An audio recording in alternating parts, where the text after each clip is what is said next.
ہمارے بزرگوں نے تو گناہ سے بچنے کے لیے بڑی محنتیں کی. ہم گناہ کا ماحول تیار کرتے ہیں. ہم گناہ کا ماحول تیار کرتے ہیں.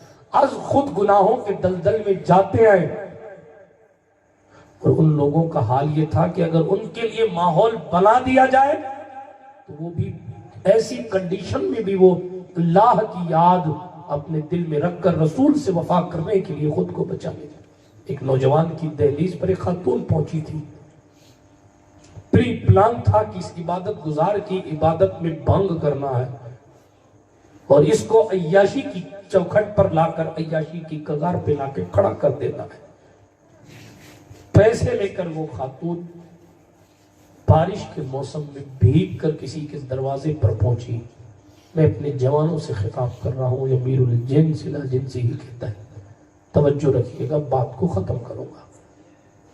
وہ پہنچی، دروازے پر دستک دی. جوان نے جھانک کر دیکھا تو ایک جوان خاتون گیلی ہوئی دروازے پر کھڑی.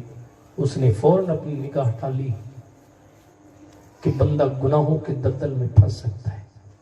اس نے بار بار دروازے پر دستک دی تو اس نے دروازہ نہیں کھولا. اس جوان خاتون نے کہا کہ میں سردی سے مر جاؤں گی تیرے دروازے پر. کیا تو رسول اللہ کا ماننے والا اتنا سنگ دل ہو گیا ہے کہ تو دروازہ نہیں کھولے گا؟ شیطان کبھی کبھی مذہبیت کا رنگ چڑھا کر بڑے گناہ کرنے کی دعوت دیتا ہے. نتیجہ یہ ہوا کہ اس نے دروازہ کھول دیا بیچارے نے. جب دروازہ کھولا تو وہ خاتون قریب آ گئی. ظاہر ہے کہ گھر میں کوئی نہیں ہے، یہی دو جوان ہیں. لیکن دیکھیں میرے جوانوں ذرا غور کریں، ایسا نہیں کہ اس طرح کی چیزیں اور اس سے ملتی جلتی چیزیں، یہ گناہوں کا ماحول صرف ہمیں ہی مل جاتا ہے. ہم سے پہلے والوں کو بھی گناہوں کا ماحول ملتا تھا، تو اس کو کس طریقے سے ہینڈل کرتے تھے وہ سیکھیں. جب اس کے پاس کوئی آپشن نہیں بچا کہ میں گناہ میں ڈوبی جاؤں گا، چراغ جل رہا تھا، اس نے اپنی انگلی چراغ پر رکھ دی. جل گئی انگلی تو دوسری انگلی رکھ دی، دوسری انگلی رکھ دی، یہ بھی جل گئی تو تیسری انگلی رکھ دی، یہ بھی جل گئی تو چوتھی انگلی رکھ دی، پانچویں انگلی. پوری رات وہ اپنی انگلیوں کو جلاتا رہا. اپنے دونوں ہاتھوں کی انگلیوں کو اس نے جلا ڈالا. صبح ہو گئی.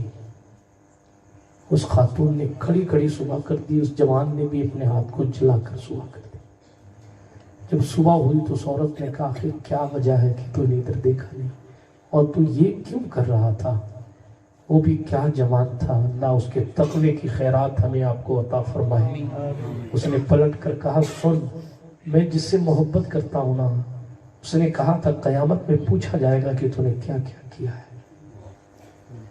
میں نے اپنے نفس سے کہا اگر تو یہ گناہ کر کے تھوڑی سی لذت کے لیے جہنم میں جلنا چاہتا ہے تو پہلے دنیا کی آگ کو برداشت کر کے دکھا. اگر تو دنیا کی آگ کو برداشت نہیں کر سکتا تو پھر جہنم کی آگ کو برداشت کیسے کرے گا؟